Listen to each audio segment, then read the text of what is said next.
மன உளைச்சல் கூடி போக மண்டையில சில கேள்விகள் அப்பா.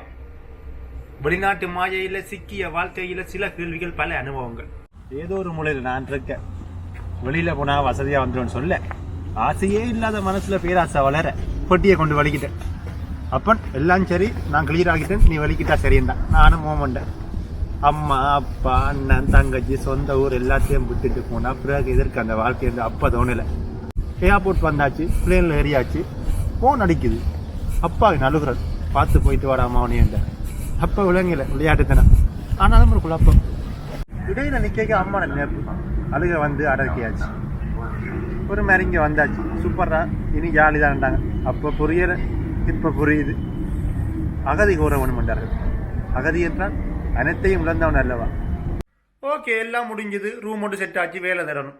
தேடாத வேலை இல்லை, போகாத இடம் இல்லை, ஏமாறாத நாள் இல்லை, முயற்சியை கைவிடலை. அப்பதான் சந்தர்ப்பம் கிடைத்தது மனிதர்களை படிக்க. சில நல்ல உள்ளங்களால் நல்ல வேலை கிடைச்சது. வேலை வீடு வேலை வீடு என்று ஒரு வருஷம் போச்சுது. என்னடா இந்த வாழ்க்கை, எதற்காக ஓடுகின்றோம், செல்வது சரியான பாதையான்ற பல கேள்விகள். வாழ்வதற்குத்தானே வாழ்க்கை, சேர்ப்பதற்கு இல்லை அல்லவா.